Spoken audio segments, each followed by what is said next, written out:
இங்க வாய் பேச முடியாத நம்ம ஹீரோனோட பொண்ணுக்கு உடம்பு சரியில்லைன்னு சொல்லிட்டு ஹாஸ்பிட்டல்ல சேர்த்திருப்பான். சோ அப்ப ஹீரோவும் வைஃபை வீட்டுக்கு போக சொல்லிட்டு 2 நாளா தூங்காம ஹாஸ்பிட்டல்ல இருந்து அவனோட பொண்ணை பாத்துக்கிறான். இப்படி இருக்க அடுத்த நாள் காலையில ஹீரோ வீட்டுக்கு போகும்போது அசதியில ட்ரெயின்லயே படுத்து தூங்கிடுறான். அந்த ட்ரெயின்ல வந்த ஒருத்தன் ஹீரோ படுத்திருக்கிறத பார்த்துட்டு அவனோட பக்கத்துல வரான். அங்க சுத்தி இருக்கவங்க எல்லாம் ஹீரோ பார்த்து சிரிக்கவும் இவனும் ஹீரோ போதையில தான் படுத்து தூங்குறான்னு நினைச்சு அவனை போட்டோ எடுத்து Facebookல தப்பா போட்டு விட்டுறான். சோ இப்ப அடுத்த நாள் ஹீரோ ட்ரெயின்ல போகும்போது சுத்தி இருக்கவங்க எல்லாம் ஹீரோ பார்த்து சிரிக்கிறாங்க.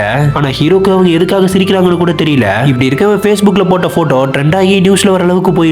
சோ இப்ப அந்த அன்னைக்கு நைட்டு தான் ஹீரோவோட பக்கத்து வீட்டுக்காரங்க உங்களை பத்தி இந்த மாதிரி நியூஸ்ல வந்திருக்குன்னு சொல்லி காமிக்கிறாங்க.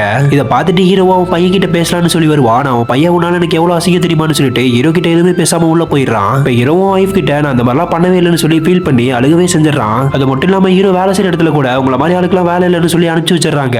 சோ இப்ப ஹீரோவும் அந்த போட்டோவை யார் எடுத்தாங்கன்னு கண்டுபிடிக்கிறதுக்காக போலீஸ் ஸ்டேஷன்ல கம்ப்ளைண்ட் கொடுக்குறான். இந்த விஷயம் நியூஸ்ல வர அந்த போட்டோ எடுத்தவனும் அதை பார்த்துட்டு அவன் தான் தப்பு பண்ணிருக்கான்னு புரிஞ்சுக்கிறான். சோ இதனால போலீஸ் மாட்டிக்கூடாதுன்னு சொல்லிட்டு அவங்க கிட்ட இருக்க சோசியல் மீடியா எல்லாத்தையுமே அழிச்சிடறான். அந்த போட்டோ எடுத்தவனும் ஹீரோ ஃபாலோ பண்ணிட்டு அவங்க கிட்ட மன்னிப்பு கேட்கறதுக்காக போவான். ஆனா அப்பன்னு பார்த்து வண்டியில வந்து ஒருத்தன் ஹீரோ மேல கொண்டு வந்தட இவனுங்களுமே பயந்து போய் திரும்ப அங்கிருந்து வந்துடுறானுங்க. இப்ப போலீஸுமே இவனை கண்டுபிடிச்சு ஸ்டேஷனுக்கு கூட்டு வந்து ஹீரோ காமிச்சு அவர் யாருன்னு தெரியுதான்னு கேக்குறாங்க. அதுக்கு அவனுமே தெரியாதுன்னு சொல்ல அந்த போலீஸ் ஆபீசரும் அவனோட அம்மா கூப்பிட்டு அவங்க பேர்ல தான் சிம் இருக்குன்னு சொல்லி அவங்க அரெஸ்ட் பண்றதுக்காக போவாங்க. இவனுமே பயந்து போய் அந்த போட்டோவை நான் தான் போட்டேன்னு சொல்லி ஒத்துக்கிறான். அவனோட அம்மாவும் ஹீரோ கிட்ட என் பையன் வேணும்னு எதுவும் செஞ்சிருக்க மாட்டான் தெரியாம செஞ்சிருப்பான்னு சொல்லி மன்னிப்பு கேட்கறாங்க. அப்ப ஹீரோவும் அந்த அம்மா அழுகிறத பார்க்க முடியாம அவன் கொடுத்த கம்ப்ளைண்ட்டை வாபஸ் வாங்கிடுறான். இந்த படத்து மூலியமா சோசியல் மீடியால வர எந்த ஒரு தகவலையும் அப்படியே நம்ப கூடாதுன்னு சொல்லியிருப்பாங்க.